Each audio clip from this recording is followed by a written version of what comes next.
కొన్ని రోజుల కిందట వైఎస్ వివేకానంద రెడ్డి గారి కుమార్తె సునీత గారు ముఖ్యమంత్రి చంద్రబాబు నాయుడు గారిని కలిశారు. ఆ తర్వాత ఒక 5-6 డేస్ 4-5 డేస్ క్రితం సునీత రెడ్డి గారు కడప ఎస్పీ గారిని కూడా కలిశారు.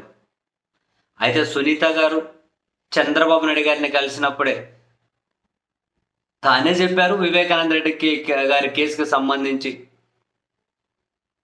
న్యాయం చేయాలి అని చెప్పి. యాక్చువల్గా ఇప్పుడు సిబిఐ విచారణ చేస్తూ ఉంది.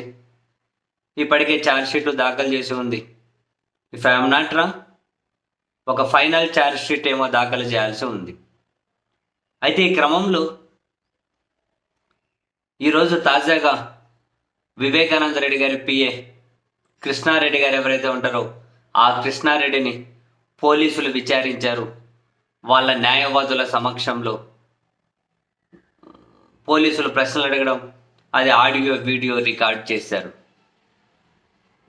బట్ ఇక్కడ కృష్ణారెడ్డి ఎవరైతే ఉంటారో ఆయన, సునీతారెడ్డి గారు, వాళ్ళ భర్త రాజశేఖర్ రెడ్డి గారు, అప్పుడు సిబిఐ ఎస్పీ రామ్ సింగ్ వీళ్ళు బెదిరిస్తున్నారు అని పులివెందుల కోర్టులో ప్రైవేట్ కేసు వేసి వాళ్ళ మీద కేసు ఫైల్ అయ్యేలా చేశారు.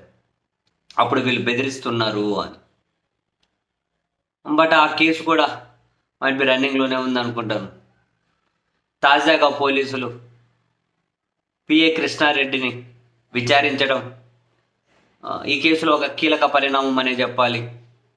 ఫైనల్ ఛార్జ్షీట్ వేసే కంటే ముందు, అంటే నాకు అనిపిస్తూ ఉంది ఇంతకుముందు విచారణ చేసిన వాళ్ళు, లేకుంటే మరి ఇంకేమైనా స్టేట్మెంట్ ఇచ్చిన వాళ్ళు, వాంగ్మూలాలు ఇచ్చిన వాళ్ళల్లో ఇప్పుడు ఎవరైనా బయటకు వచ్చి అప్పుడు కొందరు బెదిరించడం ద్వారా మేము అలా ఇచ్చాం, అది కాదు ఇప్పుడు మా స్టేట్మెంట్ మార్చుకుంటాం ఆలో చేయాలని, ఇటువంటి ట్విస్ట్లు ఏమైనా చోటు చేసుకుంటాయా అని చెప్పి ఎందుకో చోటు చేసుకుంటాయి అని అంటలేను. మైట్ బి నాకు ఎందుకో బలంగా కొడుతూ ఉంది ఇందులో ఏమైనా ట్విస్ట్లు చోటు చేసుకుంటాయా. సునీత గారు చంద్రబాబు గారిని కలిశారు, సునీత గారు ఎస్పీ గారిని కలిశారు. ఈరోజు పోలీసులు వెళ్ళి కృష్ణారెడ్డి గారిని విచారించారు. సో దీంట్లో ఏమైనా మరికొన్ని కీలక పరిణామాలు ఏమైనా కనుక జరగబోతున్నాయా, ఇదేమన్నా మరో టర్న్ ఏమన్నా తీసుకోబోతుందా చూద్దాం. వాట్ నెక్స్ట్ ఈ కేసు విషయంలో అని.